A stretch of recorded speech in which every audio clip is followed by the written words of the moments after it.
said they were all dead. The doctor nodded then. She touched Hannah's hand briefly again, and then she left. Hannah didn't want to sit in the room where her mother lay, so she smoked until the car from the funeral home pulled in outside, and she watched them later as they took Esther with them and drove away. It was so silent in the house. What did she know about her family? There must have been someone, no? But they were all dead. How selfish was her mother? How could she just up and die on her like this? She wasn't even old. She just got sick. It was so stupid. Hannah started crying, but silently, just sitting there at the kitchen window. Later, she emptied the ashtray into the trash. She turned it over when she did it. That old etching underneath. Palestine. She thought of her mother's strange accent, which she never lost, the bits of Hebrew, bedtime songs in a language neither Hannah nor her sister spoke, nonsense words really, something about the wind in the cypress trees, or so her mother said. Hannah went into the living room. She turned on the television. She watched Desperate Housewives. She wanted to call out to her mother, "Ima, your show's on." Why was the house so quiet? She got up.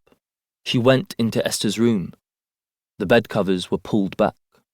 She sat on the edge of the bed. She put her hand on the indentation in the mattress where her mother had lain. "Oh, Ima," she said.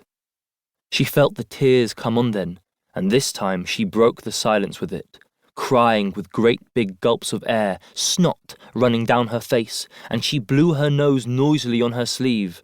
She curled into the spot on the mattress where Esther had lain, and she closed her eyes. She could smell her mother's lancome as she fell asleep. The funeral came and went the next day.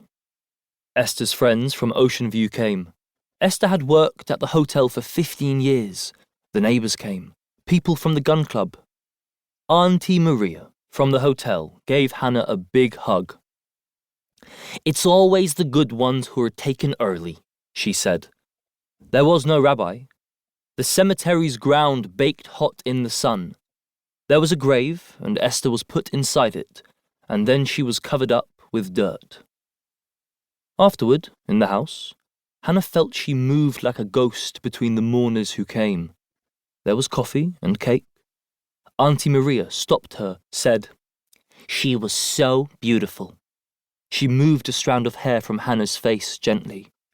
"You have her eyes," she said. Hannah's phone rang when she was in the bathroom. Her sister, who'd finally got her message. They cried on the phone. "You should have come," Hannah said. "I would have waited."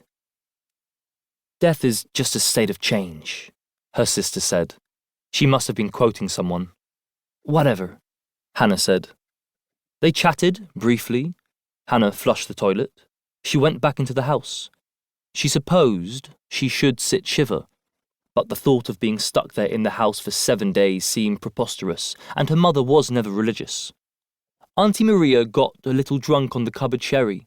She hugged Hannah, tears welling, and leaving a damp spot on Hannah's top. "Call me any time," Auntie Maria said. "I will," Hannah promised. The sun shone brightly outside. The guests left one by one, until soon they had become an exodus, like a flock of black birds fleeing the gloom back into the sunlight. Soon, there was nothing left but empty plates with crumbs on them and dirty cups that once held coffee. Hannah washed them in the sink, left them to dry, and wondered what the hell she was going to do now. She had nowhere to go back to.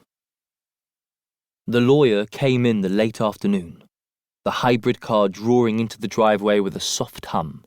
It sounded like a golf cart. The lawyer was a woman in her 50s, her hair dyed a bright red. "I am sorry for your loss," she said. "Thank you," Hannah said. She felt very alone at that moment, and suddenly angry. She knew the day was coming, had moved back in with Esther less because of the illness, and more because she had nowhere else to turn just at that moment. But it still came as a shock to find her mother so unmoving in the bed the day before. Now everything had changed, and yet, somehow, everything was just the same as before. "I won't keep you," the lawyer said. The house